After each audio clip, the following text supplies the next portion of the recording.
wait.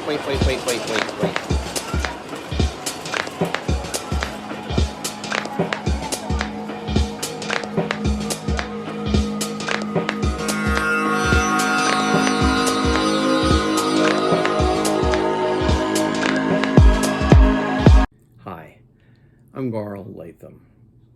Welcome to my YouTube channel.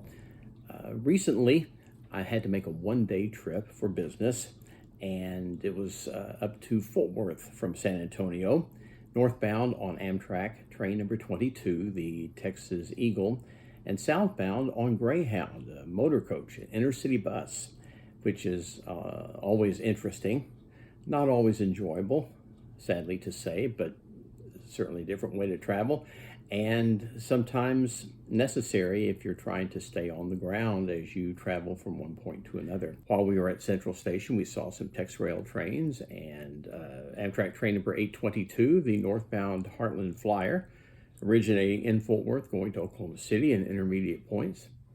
So we had kind of an eventful day, almost all of it enjoyable. And I mean, I enjoy transportation of all types.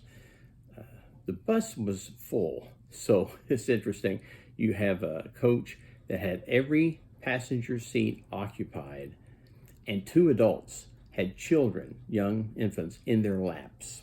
So no social distancing there, but we'll see what that all entails. I hope I'm able to edit together a cohesive and coherent product and that you enjoy it. If you do, please let me know in the comment section, or like and subscribe. Isn't that what I'm supposed to say?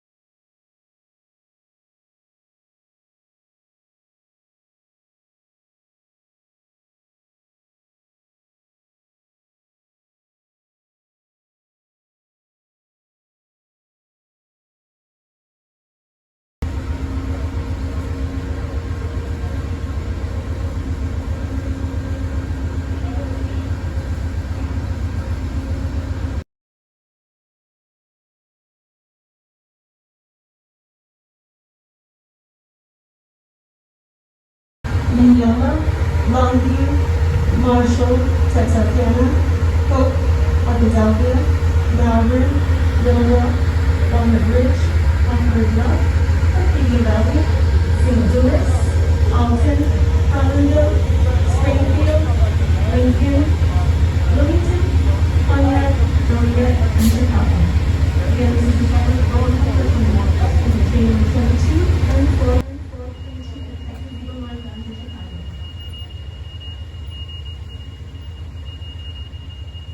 And we're going to get on the train. Or a sleeping car. Not here in the hallway, but we don't make an announcement before 7. Okay, if you're familiar with Superliner sleeping cars, as I'm sure many of you are already, we take a steep stairway, which really you're not seeing much but the wall, and then we're upstairs. Trying to go down our passageway, and we are in room B. And announce myself to myself. And going inside, I have a little curtain for privacy, and of course you have the doorway too. First thing you see is the lavatory and mirror. Hello. A nice big picture window. The upper and lower berths. Boy, this is a tight shot. Sorry, I really can't do much with the camera because it's part of my telephone. Hello once again. Luggage rack there. I have my grip down the lounge chair right now. Here's the toilet annex.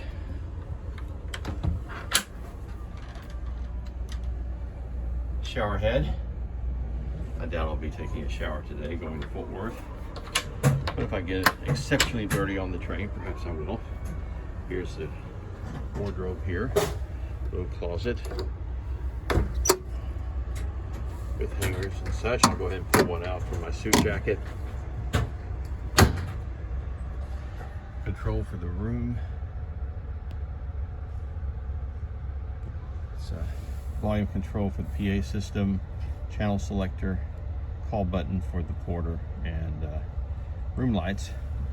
Ooh, got a test for, no, it's the vanilla light, not the blue moon light. And here's an example of a blue night light in use, which my family and I have decided is quite superior to any other form.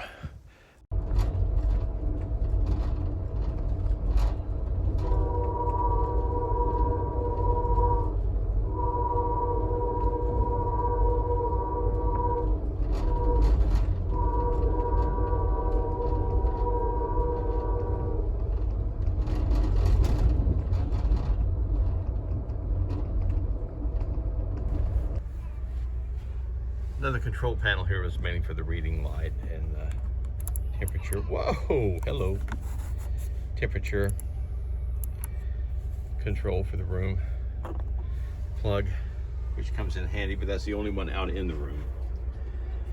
They provide bottled water, tray table. You can move if your hands are stronger than mine. Unfold it like so. Okay. Matter of fact, if you look very carefully, I'm not sure the camera will pick it up. Resolution just isn't quite there, but etched inside the main portion of the table is a checkers or chess board, which is kind of neat. I hope the trip report is informative, and there we go. The Texas Eagle reverses out of the depot first. We shove backwards.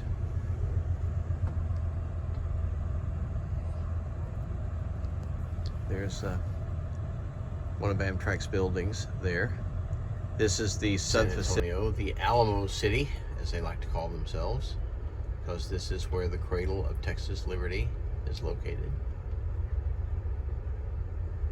It is obviously not only an historic site, but a World Heritage Site, and is worth a visit if you've never seen it. Some people are just kind of underwhelmed because it's a small chapel left over from the original larger mission in the middle of a big city, but that's what it is. And I think anyone who's interested in history or the Texas Revolution or anything like that, you'll enjoy seeing the Alamo. And then tour some of the other missions if you ever get a chance. Just a reminder that everyone riding Amtrak must wear a mask. It must cover your nose and your mouth. And all The mask report. While we're in these challenging times. At any rate, San Antonio, as a tourist, worth a visit. Riverwalk, Paseo del Rio, and such.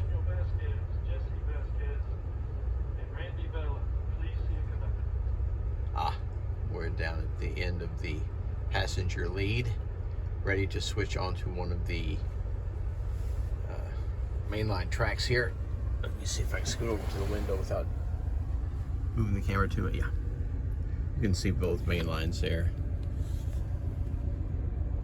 When we complete our reverse move, we not only will have joined the Sunset route for a short distance, but yeah, yes, we are moving backwards, aren't we? But we also will switch over to the former Katy UP Main 2 heading north out of town. That's at Tower 112. We'll say something more about that in just a moment. Tower 112 is right around the corner, effectively. we go to that location. There's not a physical tower there anymore, but it's a control point. And it'll allow us to cross over to the former Katy main line out of town. Once we cross back over to the former Missouri Pacific, we'll be properly aligned for the correct platform at, well, now currently the only platform at the San Marcos Depot. And although it was very wisely, I think, designed to be in between the former Missouri Pacific and Katy railroads there in San Marcos, so that trains on either main line could stop at a platform. They just saved money to begin with and hadn't put a platform in yet for the Katy side of the depot. Well, there's the former Katy main line right there, and I hear a horn in the background, so I have a feeling that our friendly UP dispatchers have decided to send a train out the main line ahead of us. We'll see. It could be worse. And we get to see a train here.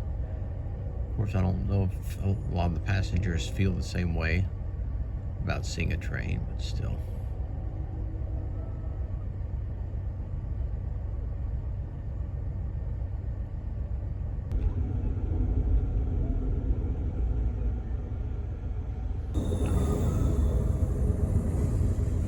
Well, we all know who rates and who doesn't, but it's still kind of sad when you think about it. We're on one mainline track on the Sunset Route. This double stack pig train westbound is on the other. And even though we departed the depot on time, the dispatcher sent this train on through, which is fine. You don't want them to stop. But man, like I say, it's just kind of disappointing. In the breaks in the consist, like right here where we have some bare tables, you can see the track just on the other side of the billboard supports, and that's the track that we're going to cross over to here in just a moment, or to which we will cross over in just a moment.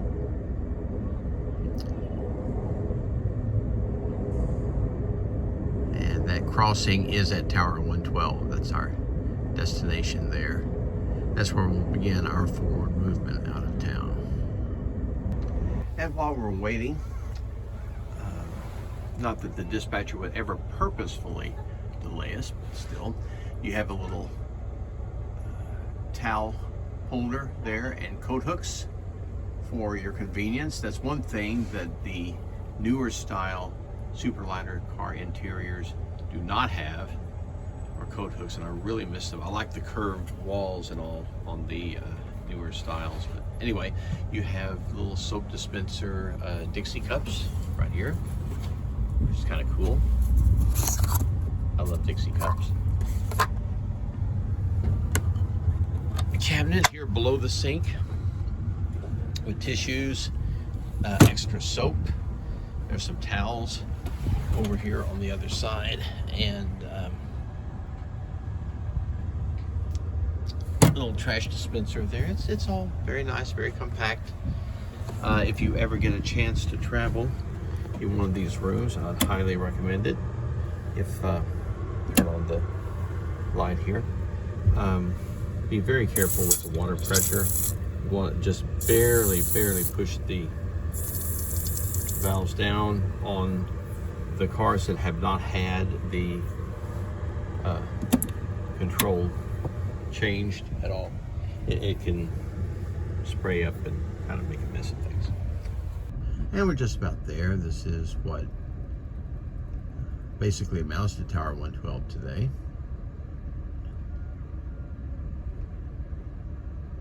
And so we have arrived. As soon as we get some clear signals, we'll be on out of town and actually traveling in the direction that our locomotive is pointed, which is always a nice little treat for unsuspecting passengers.